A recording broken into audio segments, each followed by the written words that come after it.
ராகவாதான் நான் ஒரு சர்வரடா. இப்படி இப்படி கூப்பிட்டா கூட நல்லா ஓட வேண்டியவன் என்ன போய் காதலிப்பாங்களாடா. சுந்தரம், எதுக்கா நீ இப்படி எல்லாம் பேசுற? விஷயத்தை சொல்லு. ஒண்ணு இல்ல, ஹோட்டல்ல ஒரு பெண்ணை பார்த்தேன்டா. அவ எப்படி தெரியுமா சப்பா, அவ கண்ணு இல்ல, கண்ணை விடுறா, மூக்கு எடுத்துக்க, மூக்கு எடுக்காத, முகத்தை எடுத்துக்கடா, சுத்தி வளப்பான எந்த அழகான பெண்ணு அவ கிட்ட நிக்க முடியாதுடா. கிட்ட என்னடா, தூரவே நிக்க முடியாதுடா. அவ்வளவு பிரமாதமா இருந்தாடா. இருக்கட்டுமே, அழகா இருக்கிறது அவ தப்பு இல்லையே. அப்படின்னா அப்பேற்பட்டவன் எங்க கூட பேசுறான், அதான் தப்புங்கிற? பேசுறது எப்படா தப்பாக முடியும்?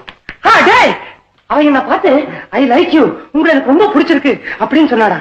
அப்புறம் ஏடா, இதுல இருந்து அவளுக்கு என் மேல நல்ல பெரிய இருக்குன்னு தெரியுதுல்ல? நிச்சயமா நிச்சயமானடா, நிச்சயமா. அவ பிறந்த நாளைக்கு எனக்கு மாத்திரம் தான் அழைப்பு அனுப்பிச்சிருக்கான், பாக்கி எந்த பையனுக்கு அனுப்பல தெரியுமா?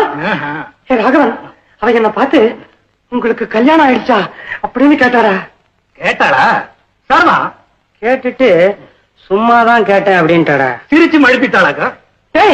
காலேஜ்னு ஒண்ணு இல்லன்னா பொழுது போற தெரியாம எவ்வளவு மணி நேரம் வேணா உங்க கூட பேசிட்டு இருப்பேன் அப்படின்னு சொன்னாடா. சுந்தரம், சந்தேகமே இல்ல. முக்கியமான விஷயம், ஒரு ஃப்ரெண்டோட ஹோட்டலுக்கு வந்துவா, ஹேண்ட்பேக் இல்ல கைப்பை, அதை மறந்து வச்சுட்டு அதுக்காக இன்னொரு தடவை வந்துட்டு போயிருக்காடா. தனியா தானே வந்தா? ஆமா, ரெட்டை தனியா வெளியே விட்டுட்டா. ராகவா, அதுக்கு என்னடா அர்த்தம்? அவ உன்னை தனியா சந்திக்கணுங்கிறதுக்காக வந்திருக்கா. ஏன் சந்திக்கணும்? உங்ககிட்ட பேசுறதுக்கு. ஏன் பேசணும்? அவளுக்கு ஒண்ணு ரொம்ப பிடிச்சு போச்சு. ஏன் பிடிச்சு போச்சு? யார் அவன்? அவ உன்னை காதலிக்கிறான். இன்னொரு தடவை சொல்லு. அவ உன்னை காதலிக்கிறாடா. எழுதி கொடுறா.